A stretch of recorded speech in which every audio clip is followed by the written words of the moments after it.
Hey, and welcome back, guys. It really is becoming a bit of a jungle in here, but that's pretty awesome. Anyway, welcome back to another update video.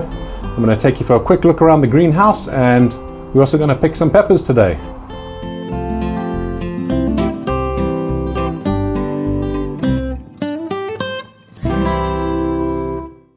The heat wave in the UK has finally broke, and it's a bit more of an overcast day. It's been raining on and off since Friday. It's a much cooler day, and the peppers are enjoying that, I think. It helps them set flowers and also helps them pollinate. Some peppers don't like it when it's too hot. The flowers will drop off. I've got quite a lot of it. I can see here, flower drop. There's plenty of it. Lots of leaves coming off as well. But that's not too much of an issue. They will recover, especially when the cooler temperatures come in like they are today. You'll suddenly see some of these plants respond very well to that. And one of those are the cayenne peppers. So here's my cayenne peppers. We saw them last time where they were starting to get ripe, but look how many we have today. I'm gonna have to start picking them, so that's why I wanted to get into the greenhouse today, to make sure that we could pick some of these. These are going to be used in a sauce I'm making, and I need to make sure that I keep harvesting them. I don't want them going rotten on the plant themselves, so I do like picking them when they are ripe, and that one there is perfect. There's a few others here, and we have a few down here as well. So let me pick some of these and we'll show you what we do next. So this might be obvious, but there are a couple ways you can pick peppers. It really depends on a couple things, really. I like to make sure that I'm not damaging the plant, of course, so I generally like to cut it just above the stem here. I mean, you can go and break it off, so by just pulling this up and snapping it off, that's really up to you, but you risk damaging this node over here, and there are some other flowers on here that I want to keep on growing as a pepper developing there. So give it a bit of a snip at a bit of an angle, so I want that to recover. I don't want it to get any diseases. So here we have the first pepper of the season that I've picked. All I'm doing is I'm going to put them in a Ziploc bag, because these are going into the freezer. So let me carry on snipping these off. That one there is ripe. That one's not totally ripe just yet, so I'm going to leave that for a bit.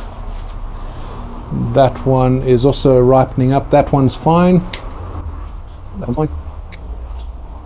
You can ripen these off the plant itself if you want. It's not ideal. Rather let it ripen while it's on the plant. It's much better for you. The only time I would say it's a good idea to take them off before they're ripe is when you get to the end of the season and you risk having really cold weather and you might kill off your plant. There's a couple more on this plant. There's a small one. See, I can feel this one here, I can feel is getting a bit soft, so I'm not sure I want to use that, because this is going into a fermentation and I don't want to risk having a bad one go in. This is the one that I said was a bit soft, and it is. I thought I'd give it a bit of a taste, and got a good bit of heat. It's not ridiculously hot. I mean, they're cayenne peppers, but it's got a nice bit of spice. And the flavor of a cayenne, I mean, I don't know why I've taken so long to be able to grow cayenne peppers. I've been growing for 10 years. I don't think I've ever grown them.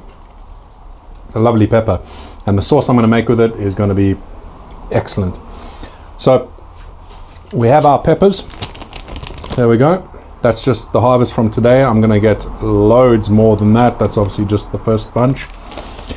These are going to go into the freezer. It's fine to freeze your peppers. Well, it's perfectly fine to freeze your peppers if you're just going to use them as normal peppers.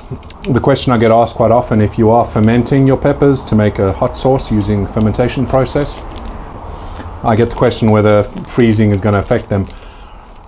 It's not ideal. It'd be great if we could get all the peppers all at once, but freezing them is not going to be a problem as long as you mix in some fresh peppers at the same time as you add in the frozen ones. Obviously defrost them properly before you do the fermentation, but as long as you add fresh ones as well, then the lactobacillus bacteria, the bacteria that helps it ferment, it'll be okay, because it'll be on the fresh ones and they'll multiply and you'll have no problem whatsoever. So these are going to go and get put into the freezer. I noticed while I was picking the cayenne peppers over here that this is one of my isolated seeds or isolated peppers. I need these to be isolated because I'm going to be harvesting the seed. I want to make sure that they are peri-peri peppers. They aren't crossbred with anything. And we can see there is a pepper that's grown inside the bag. So I'll need to mark that one off, like I've done with a couple others around here, but I need to mark that off just to make it clear that pepper specifically there, once it's ripe and I pick it, the seeds from it are going to be pure peri-peri seeds. So all I need is a piece of scrap string. This is the string I use to actually support all my plants, and you'll see what I use that for in a sec. So we need to take this bag off. Try not to damage anything. There we go. We can reuse that bag as well.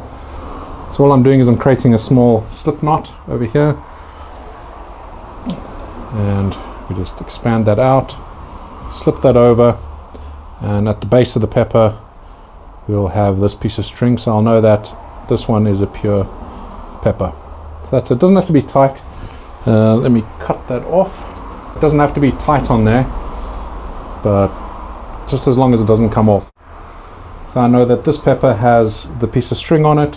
When that's ripe, I'll be picking it and we'll be getting seeds from it. I don't know if you can make out, but right on top there, that one there, it's lost its petals, and I can see that there's a small pepper starting within that. So that one there is same as this. It also has been isolated. The flower just below, the one that still has its petals, it hasn't yet opened the flower, that there is not necessarily going to be a pure pepper, so I'm not going to mark that, but I will mark this one up here, and I'm going to be sticking that over there. You want to be gentle because obviously you don't want these plants to be damaged when you're doing this. There we go. So we have 2 peppers there, which will have a ton of seeds, and that will keep me in peri-peri peppers next year without having to buy new seeds. So that's just a quick update from the greenhouse. I just wanted to pick some peppers, and I didn't want you to miss out on that. I'll point out a couple others that are coming through, some other fresh peppers. If we have a look down there through the glass, we can see my Ramiros. There's some Ramiros ripening up there. I'm looking forward to eating those. Those will be tasty. These here I think are actually ripe as well. These are my sweet bananas. So I need to look up some recipes of how I'm going to process those. My Super F1 is doing really well. Loads of ripe peppers in there. That's it from the greenhouse. I just had one last thing to show you. I had a bit of a problem. We had some storms on Saturday, or Friday night. We had some storms that caused some havoc in my raised beds. I had to do a quick jerry-rigging of my poor sweet corn over here. So they were all blown over. All these were pretty much lying at a 45-degree angle. You can't really see, but over there you can see that the roots on that have actually pulled out of the ground a little bit.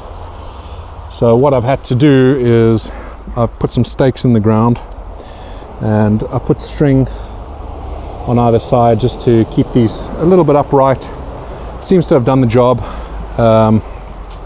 We've got some lovely sweet corn coming through, so I'm trying to keep those healthy. But yeah, this is not ideal the way I've done this, but it's at least holding them upright, and hopefully will save them. This one here is not doing great. Hopefully that finds itself in the ground again, but we've got lots of sweet corn coming through. I think about 2 or 3 on each of these stems. I think I'll learn my lesson for next year. I'll make sure I have some supports for my sweet corn. They're not really sheltered here, so the wind really did some damage. So that's it for today. Thank you very much for watching, and we'll see you again on the next video. Bye bye for now.